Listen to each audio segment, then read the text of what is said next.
Hey guys, so today what I want to do is pass my view model to my home screen view and then from there to my settings page from the app main file in my app.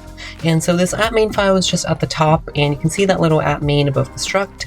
And what I'm going to do is add my home screen view to the window group because that's the view that I want to load the first when somebody opens my app.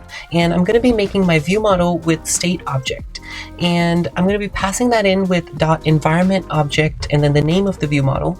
And then in my home screen view, I can do @environment object var VM and then just specify the type for my view model. And from there, I can do the same exact process for the settings page. So I can just use that .environment object again, and then just declare that environment object in my settings page view. And so what this does is it ensures that only one instance of the view model is created for my entire app. But in order to get this to work, I'm not going to be able to use the previews like I was previously, and instead I'm going to be having to use the simulator. And I'm going to be jumping into that in the next reel. Happy coding!